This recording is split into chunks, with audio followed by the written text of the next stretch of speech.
if we left it alone? You could. You'd have to use your product rule because you have tangent square of x being multiplied by the square root. Then you'd end up using your chain rule. But one thing you can do is you can do something called logarithmic differentiation. Again, this is helpful when you're differentiating functions that are products, quotients, and powers. Just like you can add and subtract to both sides, remember you can take the natural log. You can take the log of both sides of the equation. So if I go ahead to take the natural log of both sides of this equation, I have the natural log of y is equal to the natural log of tangent squared of x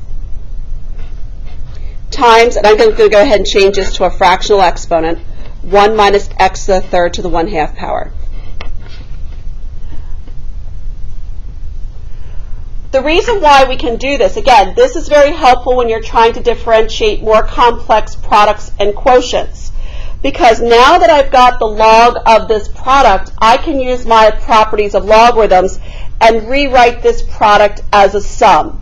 So I can rewrite this as the natural log of y is equal to the natural log of tangent squared of x plus natural log of 1 minus x to the third to the 1/2. Because like I mentioned, taking the derivative of sums and differences is much easier than taking the derivative of products and quotients.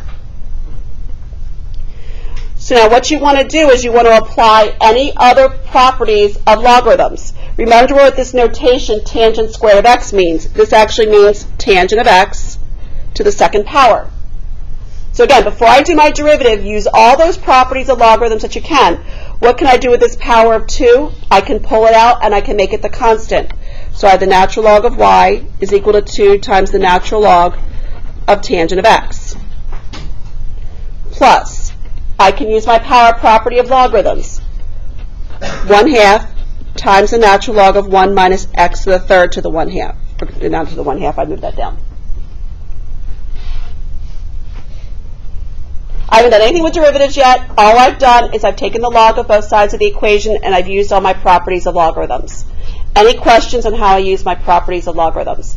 Now, again, this is not in the form of y equals. This is where you have to use that implicit differentiation. You're going to take the derivative of both sides of the equation.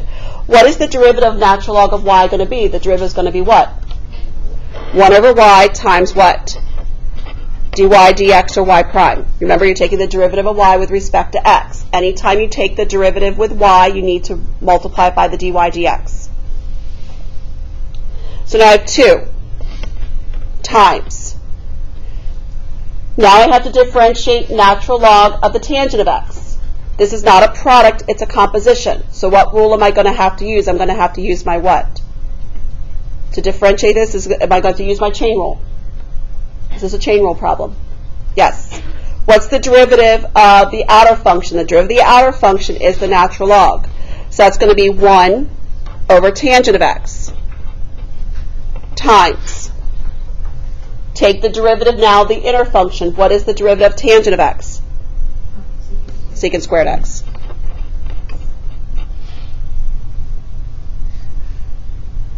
Plus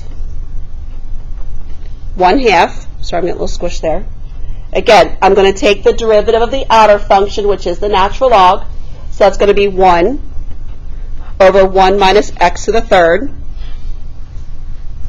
I have to use my chain rule because what's the derivative of that inner function? What's the derivative of 1 minus x to the third?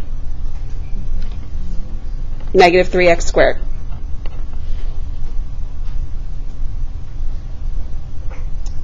So let me just clean up the right-hand side. So I have 1 over y dy dx. I'll worry about that left-hand side in a minute.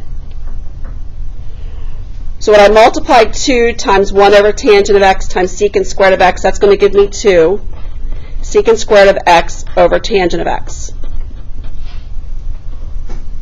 Plus, when I multiply 1/2 times 1 over 1 minus x to the third times negative 3x squared, that's going to give me a negative 3x squared over 2 times 1 minus x to the third.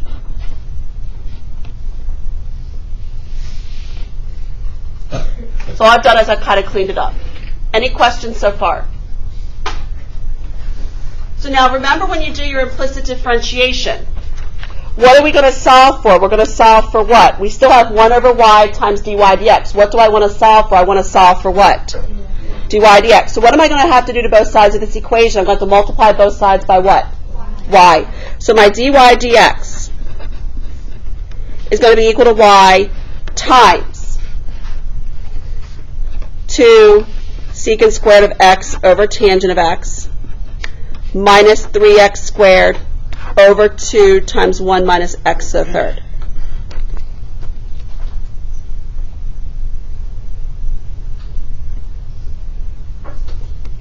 Now, what is y equal to? Because you want to write it in terms of all x if you can. What is y equal to? Y is actually equal to what? Tangent squared x times the square root of 1 minus x to the third. So now what happens a lot of times, guys, with this implicit differentiation is you're going to end up plugging back in the original equation into your final derivative.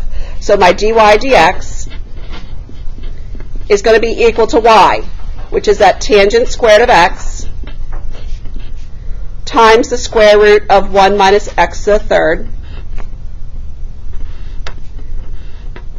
times your final answer that we just came up with, that 2 secant squared of x over tangent of x minus 3x squared over 2 times 1 minus x to the third.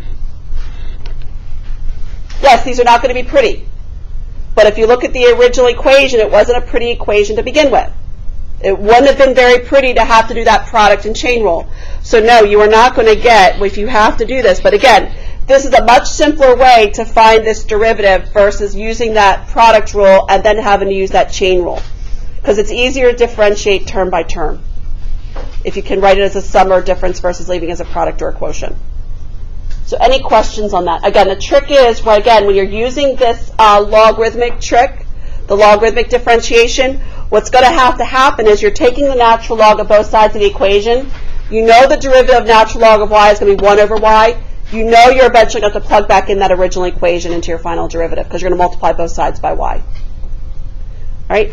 So questions? All right? Well, like I said, it was not a long lesson today. That's it.